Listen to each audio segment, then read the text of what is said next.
Oh hey, if you've always wanted to live under the sea, then calling all mermaids and gays, because you're gonna want to be part of my world for this episode.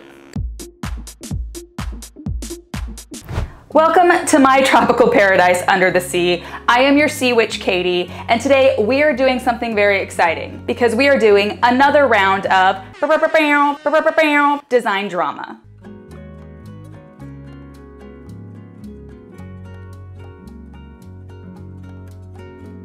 As you may or may not have seen on this channel before, Design Drama is a series in which I take a wonderful viewer's problem area in their home and virtually make it over into what I would do if I were in their space.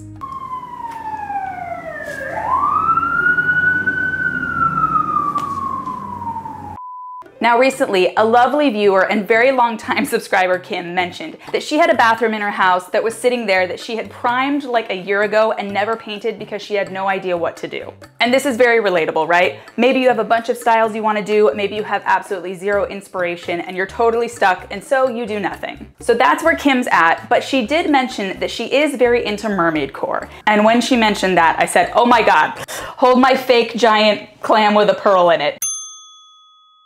Because I have to design a Mermaidcore bathroom. If you don't know, Mermaidcore is a popular aesthetic that is all about the mermaid lifestyle. It can be fashion or decor, and with the release of the Little Mermaid movie, I realized that one thing I've always wanted to do is design a room inspired by a certain film or character or something like that. And so Kim gave me free rein to go nuts and design a bathroom in a Mermaidcore / Little Mermaid style to give her the inspiration she needs to figure out what the heck to do in the room. So let's dive in.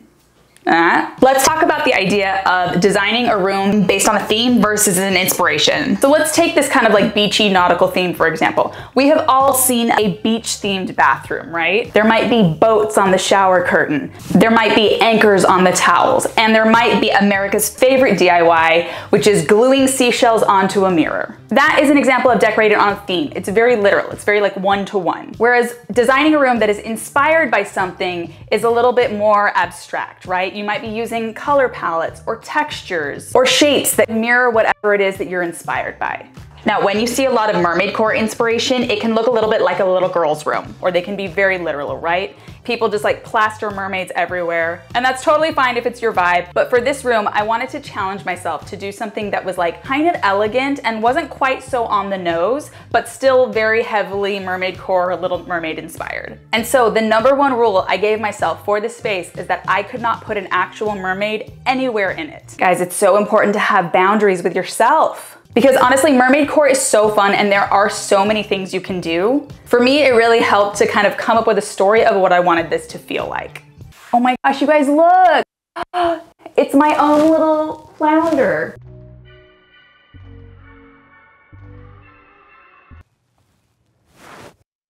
So here was the story I wanted to tell in this powder room. I wanted it to feel like a ship had sunk to the bottom of the ocean. And Ariel had kind of turned it into her own little clubhouse, a la Ariel's grotto. So I was trying to think about what would that environment look like, what elements would I want to bring in, and how can we kind of create that effect.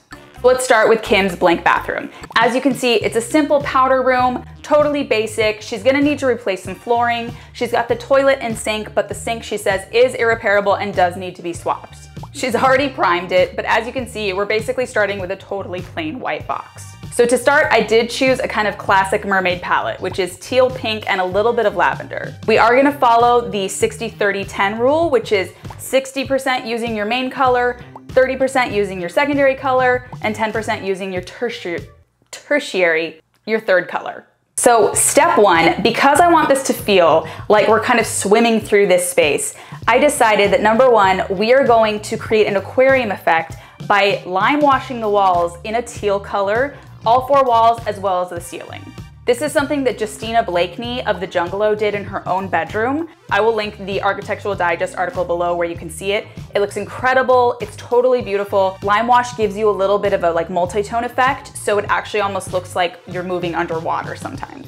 But because this is a bathroom that has sunk to the bottom of the ocean floor, I did want to give the illusion of kind of a sandy bottom. So we're actually using this pink peel and stick tile It's actually a mosaic pattern, which is kind of cool because it's kind of like crushed up shells if you think about it. It has these like swirly circles on it, and it totally gives us this bottom of the ocean vibe. Okay, so like I said, we're gonna get rid of the sink because she needs to replace it anyway. And the first thing I wanted to do was bring in a little bit of our sunken ship vibe. So I'm gonna add this kind of Rococo style wood vanity.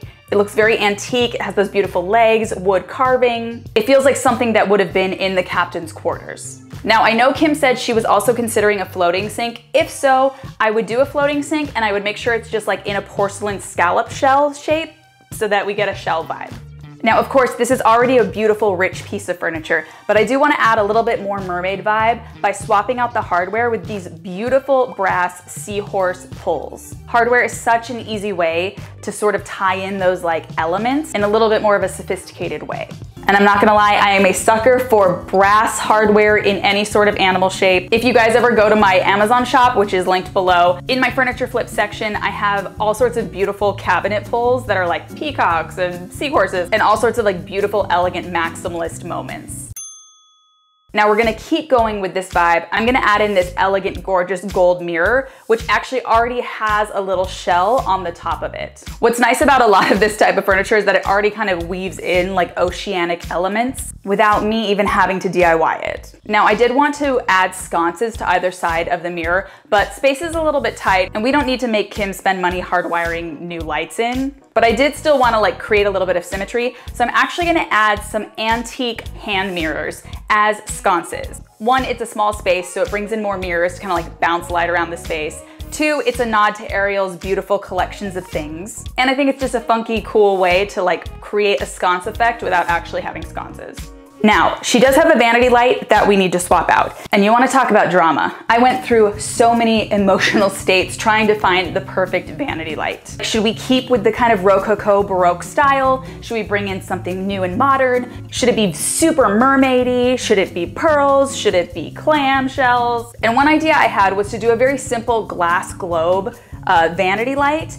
I wanted it to be pink because I wanted it to be like glass globe bubbles. But guess what? Couldn't find it. But then I did do a deep dive on Etsy and I actually found this green glass kind of tiered moment. Looks like three things to me. One, it looks like a mermaid's tail to me. It has those kind of like overlaying scales almost. Number two, it actually also looks to me like sea kelp. Number three, I like that it actually adds a lot of texture to the space. So now that we have that in, I love that it feels like it's kind of an aquarium with some sort of sea plant life growing down already. Know what I mean? Now, inspired by the Little Mermaid, lest we forget, Ariel is a low-key hoarder. And I wanted to give a nod to that by creating a sort of eclectic, unique gallery wall. And I envisioned this as things she might have like seen or found all around the seafloor and kind of artfully arranged as she'd like. So I'm gonna start with a glamorous painting. I wanted to add in a little bit of that purple. Although it looks like flowers, it's actually sea anemones. And I like that this is another way to kind of bring in things that you would think are one thing, but when you look up close are actually another. Below that, at I think the appropriate level, we're gonna add a porthole frame.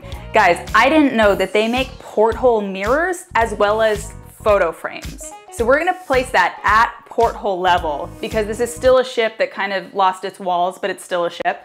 You know what I mean? I'm also gonna add in some vintage nautical illustrations. These could be illustrations or like pieces of a map would be super cool. And we're not just gonna hang these things on the wall, we're actually gonna suspend them with gold chains. This is a nod to an old school kind of Victorian way of hanging things when you actually had to use your crown molding to hang pictures on the wall. Ideally, we wouldn't be using gold chains, we'd actually be using strings of pearls, but to be honest, I don't know of a string of pearls that could sustain that weight. Now we do want to add in more of Ariel's subtle touch. So I am going to add 3 forks, aka dingle hoppers, into the porthole, and I'm going to suspend some other treasures that are somewhat nautical. A little pocket watch she might have found, as well as an old school skeleton key. I just like this fun, eclectic mix of things. This is also something that you could just go to the thrift store and go nuts, just getting a bunch of old, antique-y, nautical, shipwreck looking things. But we're not done horrifying this because we are also gonna go even more maximalist. We're also gonna add this beautiful gold shelf that is a shelf and add more of Ariel's collections. We're gonna add a little bust planter vase. We're gonna fill that with a nice drapey, kind of kelpy looking string of pearls. We're gonna add a fun shaped vessel as well as like a little teacup plate. Like I said, you could go nuts just like arranging whatever you wanted. You could go a little bit more Mermaidcore and actually have pearls draping out of that planter. This is a very versatile vibe. You can take it from day to night, throw a pair of heels on it, let it go out. Make it whatever mermaid fantasy you want. Now, lest we forget, this is a real bathroom, so we're also gonna add some actual functional things that we do need, but that are still kind of on theme. So I found this really cool octopus toilet paper holder, as well as this lobster towel ring. In my Disney mind, the seahorse hardware and the octopus toilet paper holder and the lobster towel ring are like real animals that have just kind of like posted up in the bathroom to like help hold her things. So we're also gonna add a little shell-shaped soap dish and this cute little soap pearl. And by the way, everything I'm mentioning today will be linked down below if you wanna go Mermaidcore in your life. Now, one thing I would also like to add is a ceramic trash can in this chinoiserie style. One of my favorite things on planet Earth is when you can find something that is very beautiful and aesthetic that serves a very real, oftentimes very boring function. Feels like just another treasure that fell off the ship, and it just happens to be a convenient trash can. Obviously, I do a lot of storytelling in my designs. And because you need it, we're gonna add in some pink and white striped towels. We could have gone very literal. We could have gotten like shell printed towels or something. But stripes are very inherently nautical. Doing it in pink and white brings in a little bit more color and kind of femininity.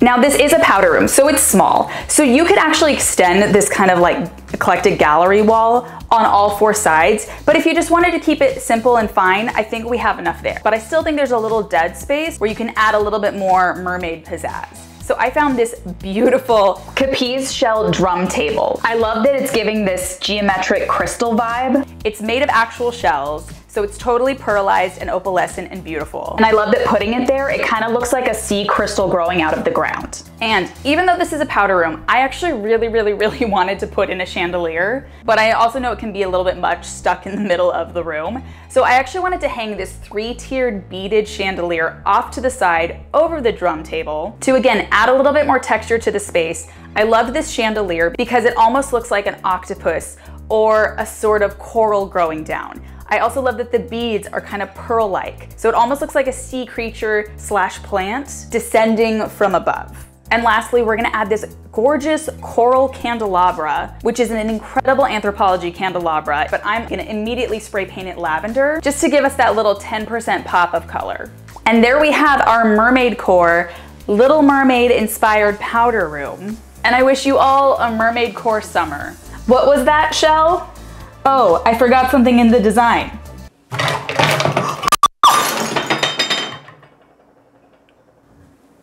No. Jokes can have really serious, dangerous consequences. What I was gonna say that, Kim, I also forgot to swap out your light switches, and if you wanted to do that, you could get something really pretty and cool. I'm sorry, I'm very sad now. We need to make my sweet little clam a new pearl. Next episode, I guess? I'm really sorry. Bye.